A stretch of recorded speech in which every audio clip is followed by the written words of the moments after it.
Is it hard to find places that are not polluted with human-made sounds? Very much so, yes. Because sound travels so well, that it's essentially wherever there's a ship within a few hundred kilometers, you're going to have some residue of that ship. Okay, well, welcome everybody to this week's The Sea Has Many Voices. I'm Greg Stone, and I've got two fantastic guests this week. I've got my good friend John Powell, a very accomplished musician and movie soundtrack composer. And then Simone Pickering, which I've been lobbying to get for about the last year, ever since the concept for this podcast came up. And she's Scripps Institute of Oceanography, one of the great pillars in the field. I have to say, though, I'm on the board of the Woods Hole Oceanographic Institution, so I'm a little bit torn here. But you two are like the two top tiers. And we're going to talk about sound. Simone is an expert in underwater sound, and John is an expert in music and sound and communication. And we are going to learn about what happens underwater naturally, and also, very importantly, what happens unnaturally, sound pollution. Now, you've gotten me so charged up about sound pollution from doing the research ahead of time that I didn't know it was this bad. And I want to start off with a little sound. Will you play that piece we queued up there, John? Well, the pogo fish. Yeah, the pogo fish, yeah. Okay.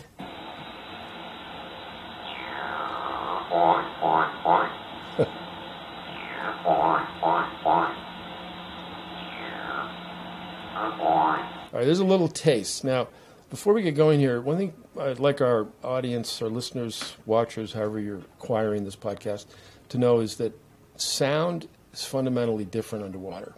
Water transmits sound faster, and it also transmits it in a more fully qualitative way. And Simone, please help me out here with this. But I know the speed of transmission is a lot faster. And then I would say that the quality of it, the more information is there. And therefore, it's not surprising that almost every, if not all, oceanic animals are sensitive to sound. Mm-hmm. And many of them use it in fundamental ways.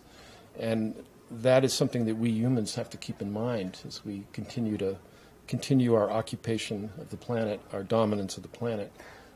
I think when you think of it, if you go in the water with your goggles on, you don't see very far, right? Light goes away super quickly. And then I guess for communication you could chemical senses, but that also only transmits over shorter distances.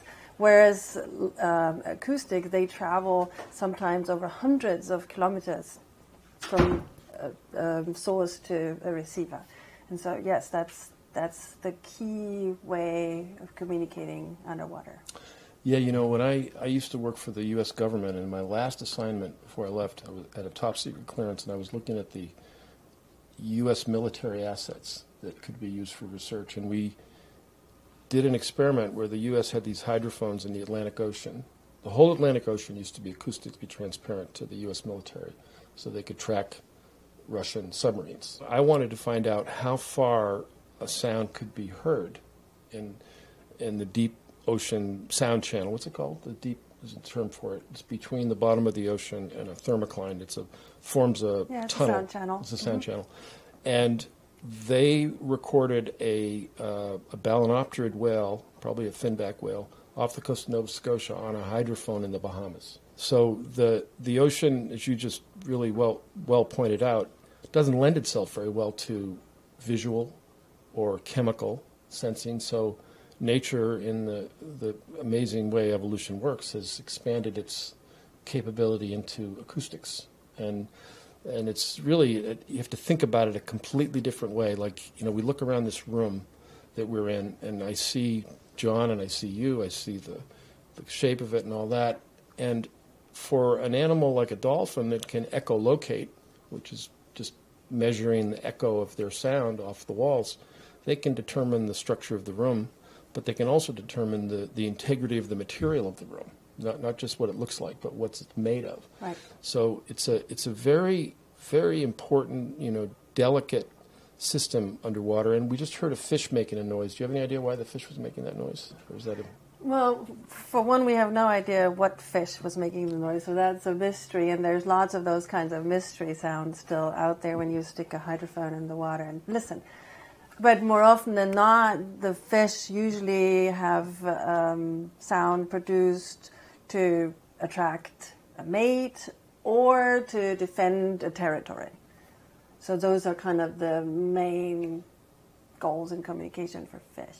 Give John and I a sense of how you do your work. Like, what's a day in the life of your field research? You just mentioned something about sticking a hydrophone in the water. So how do you... Well, so what I do is we have these big recorders that we sit on the bottom of the ocean, more often than not in deep waters, 1,000 meters deep. And it sits there for months or even a year, especially when it's in remote places where you don't go often. And then we collect that data and it records everything. It records from the very low frequency baleen whale all the way to the very high frequency echolocation that you mentioned. And so we collect the data, and then we take it's being converted into digital data, and then we stick it in a computer, and that's where most of our work then actually happens. At the desk, analyzing what happened throughout the year acoustically. And usually we try to understand the ecology that way. So we try to understand who was there under certain conditions, for how long, who did they interact with. Was it different last year than this year? Why was it different last year? Was there maybe warmer waters and different community? And then what kind of external influences happened to change the behavior of a certain species this time around in comparison to last time? So you put these on the bottom of the ocean. How deep what's your deepest deployment? The deepest deployment is probably 4,000, 5,000 meters deep. Wow. Okay. Does the pressure at different depths make the sound travel differently, or? The sound travels slightly differently, so you would have to, in your analysis, account for that. Right. Yeah, but it's largely not so much the pressure, but more temperature and salinity. Water's interesting quality of water is it's incompressible. Right. So you're going to have the same density at depth as you do at the surface. So really but the sound speed changes with the chemical properties of the water. I see. The difference in the amount of salt in it? As well. Mm-hmm. Oh, okay. So have you done recordings in freshwater? I personally have not, no. Why does sound travel faster in water? I can't figure that out. It's the molecules, because you have, ultimately, it's molecules that transmit the pressure from one molecule to the next. And so they're sitting closer together, and so that can move faster. That's such a clear... You're a good teacher. Yeah. They should tenure you right now down there at Scripps. Okay, so these are various steps, and you've got long-term recording ability, and you basically described kind of the natural history of you're recording natural history through sound, right? Well, there's hardly any other way to have this kind of long-term study in a somewhat financially feasible way, because if you were to go there out every day, then it gets costly really quickly, and so that's kind of an instrument that does a job, and then later on we can have a very fine scale information what happened over the course of a year. And you can go at, like we said just now, you can go in deep waters, you can go to polar regions where you wouldn't be sticking around throughout the year, right? And you just leave the thing, you walk away, and you look at it after the fact. Is it hard to find places that are not polluted with human-made sounds? Very much so, yes. Because sound travels so well, that it's essentially wherever there's a ship within a few hundred kilometers, you're going to have some residue of that ship going by, unless there are some. It's all about propagation, how sound wraps around corners, and so there are some areas that are kind of sound shadows. Some of the Central Pacific island areas are still pretty quiet. And then the big topic these days is really the polar region, especially the Arctic, where the ice is receding, and so now we're allowing ship passages over the North Pole, the Northwest Passage, and that's now that we're introducing container ships potentially in the future through that pathway, but also seismic exploration for oil reserves. Yeah, I was in your background material. I was reading about that, and could you explain to our audience how sound and oil exploration go together? And give us that scenario. So, in order to figure out whether it's worth drilling, the big oil companies, they have these seismic arrays, which is a towed system behind the ship. There's tens of little air guns, is what it's called. So it's essentially a gun not really a gun, but it's a metal contraction that emits an air bubble that implodes and emits sound into the earth. And then the echo is being interpreted for whether or not it's worth drilling. And so that goes on, and we can listen to that. I brought some examples. Throw that on if it's easy to get at, John, so we can let's hear what it sounds like when we're exploring. And it's for a oil. very regular. So that's blast. So this is from an air gun. That was an air gun. And so you have the impulse and then the echo coming back. And they used to use dynamite, right? I was reading. Yeah, but I mean that is not happening anymore now. It's these big towed arrays of these air guns. What are some of the other really big anthropogenic or human-made sounds in the ocean besides the oil exploration? Well, I think the shipping is a major aspect, that we have huge shipping lanes kind of connecting our west coast to Asia. They kind of go the Great Circle route, and so all of the North Pacific gets impacted from that. And then major ports, obviously, as well. And then you have the route between across the Atlantic between Europe and the U.S., kind of going into the Gulf of Mexico. So oil exploration is booms that give you this bounce off the bottom, Correct. and it also penetrates beneath the sediment, doesn't it? You Yes. get secondary echoes off of the oil reservoir. Right, and that goes on for months. So it's not, it's not that they're going there for a day or two. Those are cruises. They mow it on for months. You mow the line. That means you just go back and forth. That's the term in oceanography, yeah. And how loud are those sounds, like in decibels? And could you tell us what that means in our? They're loud. Now you're quizzing me. They're loud.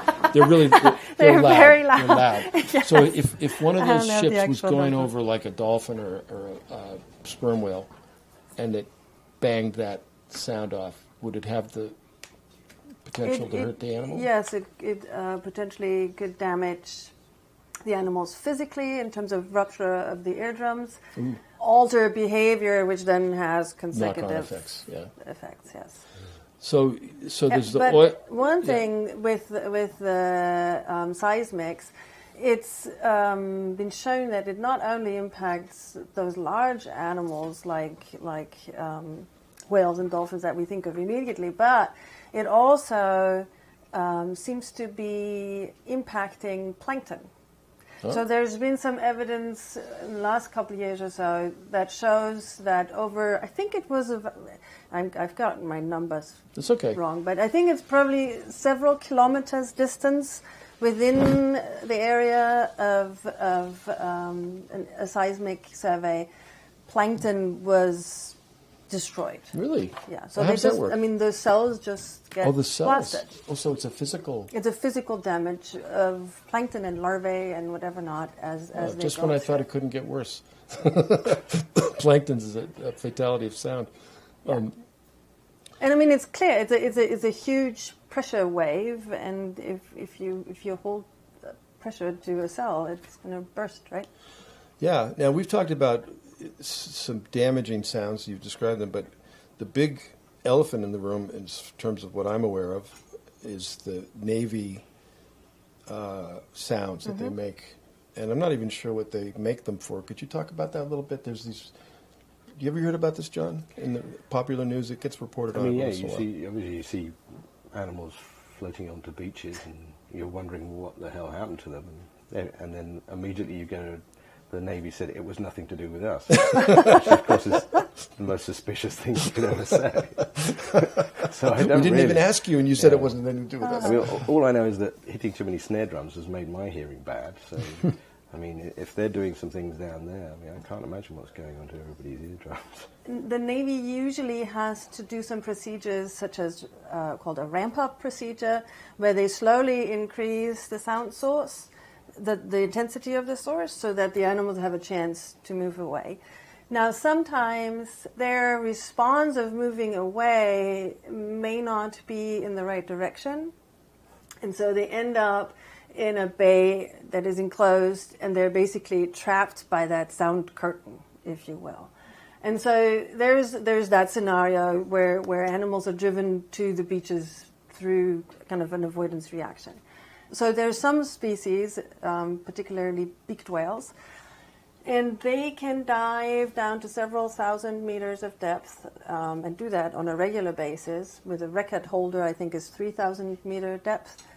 And they can stay down for usually about an hour, but they can stay down for 2 hours. They have been shown to just do an unhealthy swimming away and ascending too quickly.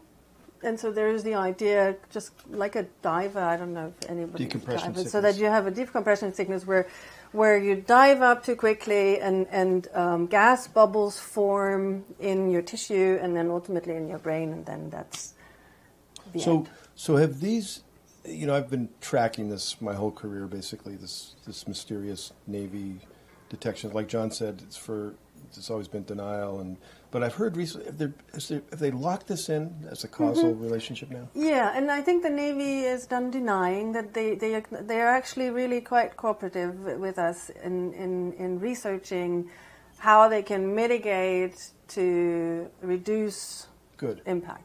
Okay. And they're spending considerable amounts of money on researching that. And so there's the question now, how can they conduct exercises safely, for example, in time periods when the animals are not present because they have migrated elsewhere, or in during certain times of day, or with different procedures, maybe lower amplitudes, and so there's things that are being discussed. In that but the science is solid that there's an effect, and in some cases it's a mortality effect on dolphins and whales. Right? And so the thing that is now being looked at more so is we actually don't know how many of these whales are around because they're very rare. Well, they're actually probably not that rare. They're just very elusive, so they're hard to study.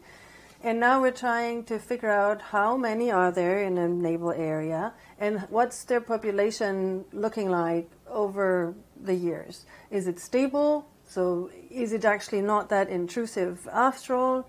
And if there was a fatality, how would the population be impacted by a fatality? Would it still be a sustainable procedure or not? Well, that's good. So somebody's putting some science around it to try to understand it. Very much try to react to the facts and not to the emotional impact. I appreciate that.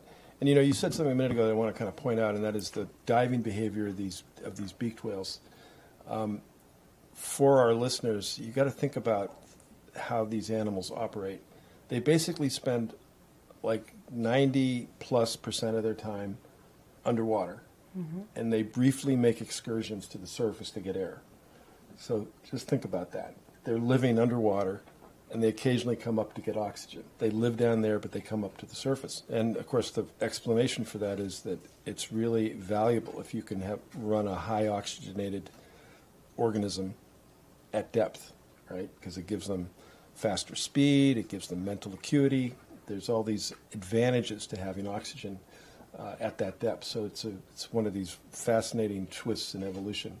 It also allows them to dive into anoxic zones where fish, other animals can't go. So, I mean, I first became aware of that studying elephant seals. And they're also masters Similar, of this kind of behavior, Right. where they're like, did I live down here 2,000 meters? Oh, I think I'll take a quick shot to the surface, get a little more air, and then they come back. The ocean transmits sound. It's important to animals, and you've got different categories of sound. You've got this shipping sounds, which are, I would call that kind of like, almost like white noise. Would you call it like the white noise of the ocean? Yeah. It's generally kind of... It sounds very Yeah, similar let's hear to, some shipping sounds. you know, I mean, that's, Oh, yeah. I know this sound so well. This always scares the shit out of me, too, when I'm diving, because you hear that. It's a propeller. Thud. But that's when you're close. But so some of all the ships would be probably more considered a white noise than an elevation of that. This is a problem for whales, too, because there's so much noise out there now that they've become habituated to the noises. And they don't, like in the early days, when they'd hear that noise, they'd go, oh, wow, God, what's that? And they'd be on their toes. But now they hear it all the time, and they just get hit by the ships. And it's estimated that many hundreds, maybe 1,000 whales a year are hit by ships, because it's not that they can't hear the ship. There is a little bit of a theory that right in front of the boat there's a quiet area, but it's more that why be alarmed at something you hear all the time? And then you've got the more dramatic insults of sound, which are the booming from the oil exploration, and then the mega ping coming from military operations to detect submarines. Are there any other just high level headline point of sound that you could tell us about? Yeah, there's one other. There's a practice in fishery off the coast here of California and up into Oregon, Washington too, where they use these little firecrackers, they're called seal bombs, and they're being thrown into the water to scare seals away from nets. Usually they're being thrown in at nighttime, and it looks like it's largely the squid fishery here that has that practice. Over the course of a night, you can hear hundreds of those explosions. And then it goes on every night for months, as long as the fishery is open. And I've brought an example of that.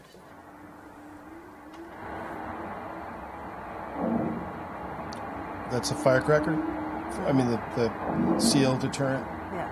bombs? Huh. but you can hear the whale song right in the background. Yeah, That's really interesting. Where was that film recorded?